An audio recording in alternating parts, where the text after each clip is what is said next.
आप सभी को प्रणाम करता हूं। आपने देखा शर्मा जी जैसे ही आए 6-8 फूल मालाएं उन पर चढ़ाई गई।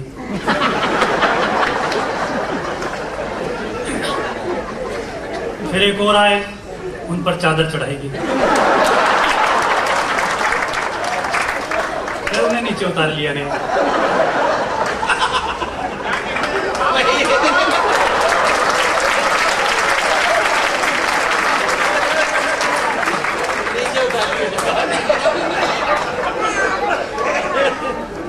अच्छा, कई जगह तो स्थिति इससे और आगे की होती है। मोमेंटो दिए जाते हैं, स्मृति चिन्ह।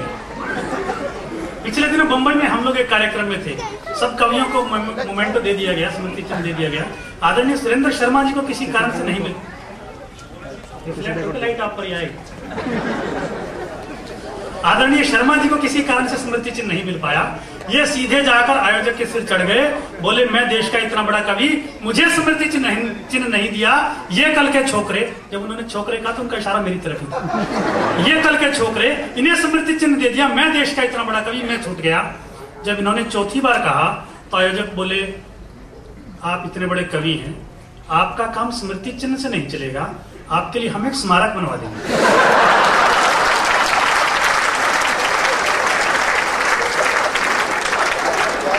और गुस्सा आ गया, बोले नलायक आदमी, इतना भी अंदाजा नहीं कि देश के इतने बड़े कवि से कैसे बात की जाती है। अगर तुम्हारा यही रवैया रहा तो अगले बरस मैं तुम्हारे कार्यक्रम में कतई नहीं आऊंगा। आयोजक बोले जी आप हमें छोड़ सकते हैं, हम थोड़े ही आपको भुला paएंगे, अगर आप नहीं आए तो अगले बरस का कार्यक्रम आपकी स्मृति में ही करवाएंगे।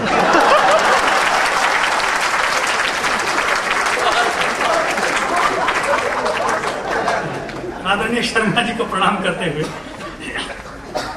मैं अपनी बात प्रारंभ करता हूँ। देखिए, कार्यक्रम बहुत बढ़िया चल रहा है, आप लोग मन से सुन रहे हैं, कवि लोग मन से सुना रहे हैं। कुछ कार्यक्रम बहुत घटिया होते हैं। वो घटिया कवि सम्मेलन कैसे होते हैं, एक छोटी सी रचना के माध्यम से आपके सामने रखता हूँ। देखिए कि रोते हुए बच्चे को गोद में उठाए पति पत्नी कवि सम्मेलन से बाहर आए। रोते हुए बच्चे को गोद में उठाए पति पत्नी कवि सम्मेलन से बाहर आए। हमने बीच में उठकर आने का कारण पूछा तो वे गुस्से से चिल्लाए, इतना घटिया कवि सम्मेलन था, कभी नहीं भुला पाएंगे। अरे क्या मालूम था 12 कवि मिलकर 6 महीने के बच्चे को नहीं सुला पाए।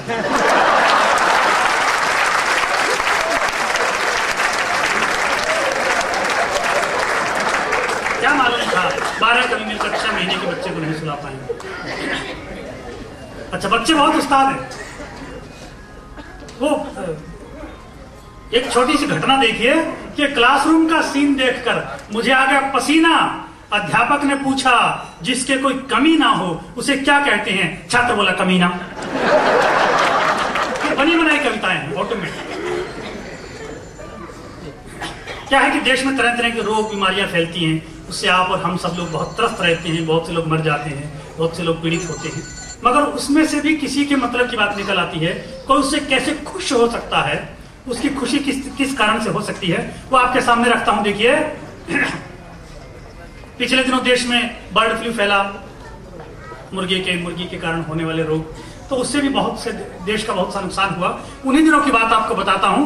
मुझे एक बच्चा दिखाई दिया बहुत ही खुश, इतना खुश जैसे लादेन के मारे जाने पर होंगे जॉर्ज बुश। हमने उसकी अथाह खुशी का कारण पूछा तो वो खुशी से झूमते हुए बोला, देश में रोज रोज फैलने वाली बीमारियों ने हमारी किस्मत का मुंह मोड़ दिया है। जब से देश में बर्ड फ्लू फैला है ना, मास्टर जी ने क्लास में मुर्गा बनाना छोड़ दिया। मास्टर जी ने क्लास में मुर्गा बनाना छोड़ दिया है। मित्रों, अभी मैं घर से आ रहा था तो स्कूटर पर था, हेलमेट नहीं था तो चालान हो गया। मैंने कल्पना की कि आज से 5-7 बरस के बाद किस तरह के नियम और कायदे कानून हमें इस देश में झेलने पड़ेंगे।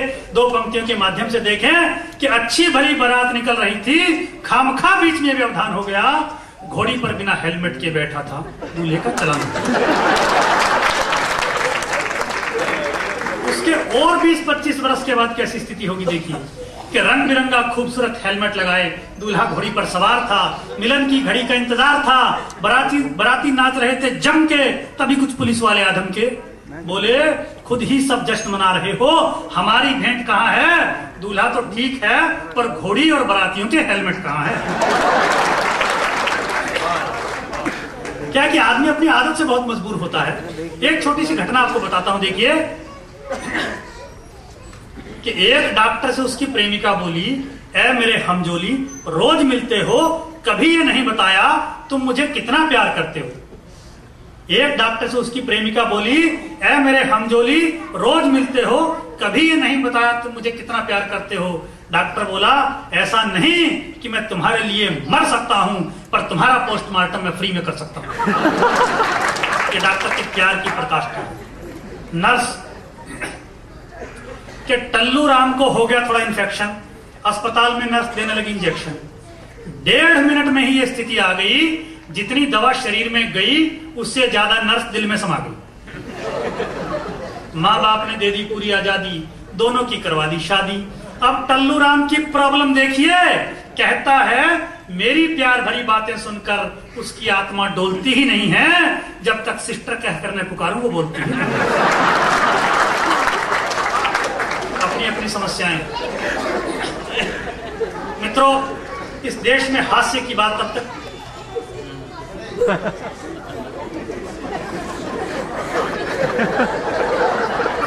इसने किसी को डांटना शुरू किया यहां से लेकर वहां तक, और शायद अभी काम अधूरा है। देश में हास्य की बात तब तक पूर्ण नहीं होती है जब तक श्रीमान लालू प्रसाद यादव का जिक्र नहीं होता है। वो अपने आप में बहुत बड़े हास्य के स्रोत हैं। आप लोग जानते हैं कि जब लोग बिहार में बात करते हैं तो वाह का बहुत प्रयोग करते हैं, फनवा हमको दीजिए, टिकटवा किसको मिला, ट्रेन वाला लेट हो गया, वगैरह वगैरह। कुछ गलत नहीं है, वहां के लोगों का बातचीत का एक अंदाज है, मगर उससे लालू जी जैसे व्यक्ति को कैसी समस्या हो जाती है। देखिए कि लालू जी जैसे ही पहुंचे पंडाल में, वेटर कुछ पानी के गिलास रखकर लाया बड़े से थाल में।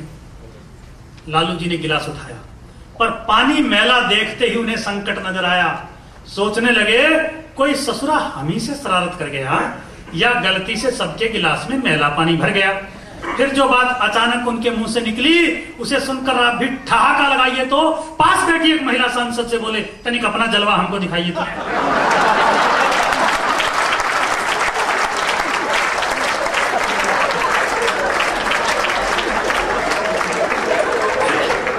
ये तो सब ठीक ही बोलते हैं आप, और हम जैसे लोग पता नहीं क्या क्या समझ रहे हैं।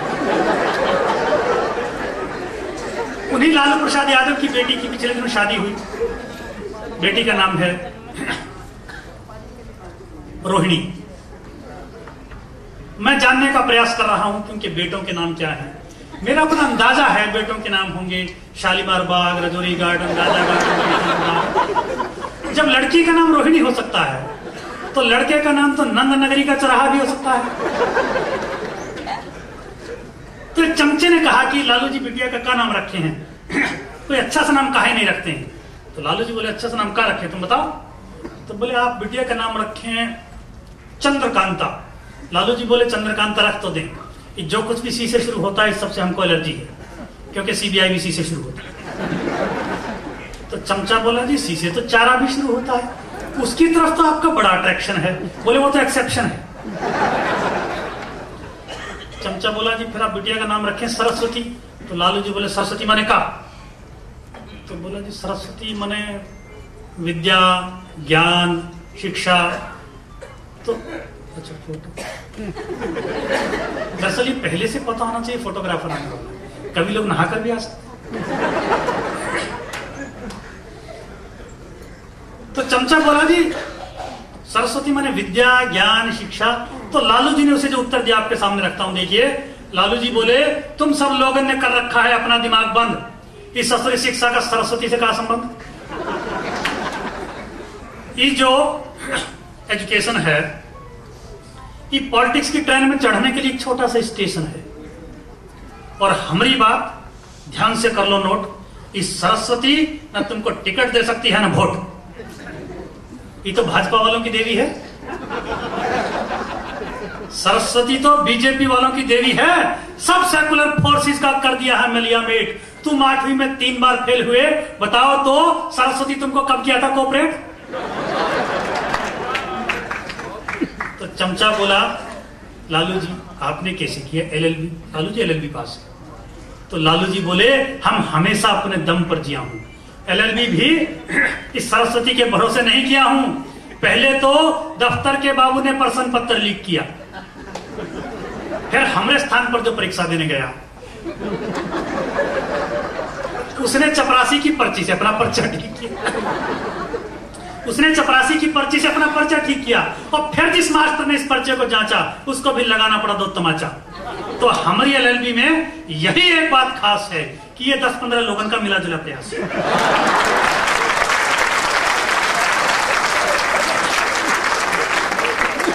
अब तू बोल, इतने लंबे चौड़े प्रोसेस में कहां है सरस्वती का रोल? तो कोशिश ना करो बनने की बहुत बड़ा शिक्षा सेवी। समझ लो, लालू जी सबसे बड़े देवता और रबड़ी सबसे बड़ी देवी। लालू जी सबसे बड़े देवता और रबड़ी सबसे बड़ी देवी। चमचा बोला, क्या बोलते हैं जी? देश के सबसे बड़े देवता तो किशन जी रहे, जिन्होंने कितने बड़े बड़े काम किए, वो गीता जैसे उपदेश कहे। अब लालू जी क्या उत्तर देते हैं, देखिए मेरा रिसर्च वर्क देखिए कि लालू जी में कृष्ण जी में कितनी समानताएं। लालू जी बोले, तुम क्या सोचते हो, हम तो अनपढ़ गंवार हूं? अरे हम उसी किशन जी का लेटेस्ट अवतार हूं। हम में और किशन जी में कितनी समानताएं हैं, सोचकर देखो तो अपने मन में। किशन जी यादव वंश में पैदा हुए थे, हम भी यादव कुल में ही जन्मे। किशन जी जंगल में गाय चराते थे, उन्हें पशुओं से था बहुत प्रेम, पर ई फील्ड में वो हमसे आगे हैं, ऐसा नहीं ना कर सकते हैं क्लेम। पशु प्रेम के समंदर में हमरा उनसे भी गहरा गोता है, हमरा तो डाइट भी वही है जो गाय भैंसन का होता है। हम दोनों की ही महिमा अपरंपार है। ऊके टाइम में दूध दही की नदियां बहती थी और हमरे राज में रबड़ी की भरमार है। पॉलिटिक्स में भी हम दोनों सिमिलरिटी खास रखते हैं। वो कूटनीति के एक्सपर्ट थे, हम भी दूसरों को कूटने की नीति में विश्वास रखते हैं। हमारा करेक्टर और भी बहुत कुछ कहानी कहता है। किशन जी का सिर्फ जन्म जेल में हुआ और हमारा तो वहां आना जाना लगा ही रहता है। हम भी उनके जैसा ही रखता हूं कलेजा। उन्होंने अर्जुन को संदेश दिया था, हमने भी अपनी पार्टी में आने के लिए कितनी बार अर्जुन सिंह को संदेश भेजा। वो अपने जमाने का गोड था, हम आजकल का गोड हूं। ये समझो हम उसी सीरियल का दूसरा एपिसोड हूं। वो था सारथी, हम हूं महारथी। चमचा बोला, उन्होंने पूतना को मारा, कंस को मारा, इसके टक्कर में आपने क्या किया, इस पे थोड़ा रोशनी डालेंगे। लालू जी बोले, जो लोग एक बार मर चुका है हम कौन दोबारा मारेंगे। हमरे और किशन जी के रिलेशनशिप बहुत ही प्रेम प्यार वाले हैं। दरअसल वो भी बिहार के थे, हम भी बिहार वाले हैं। चमचा बोला, वे मथुरा के थे।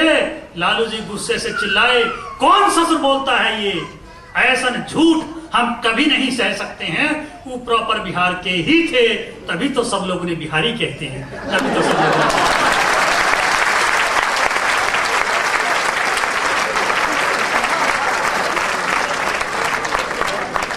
ये तो बांके बिहारी की जय होने वाला काम कर गए। बहुत अच्छा शोध कार्य किया, बहुत अच्छा अनुसंधान इन्होंने लालू यादव और कृष्ण जी को आमने सामने रख के किया।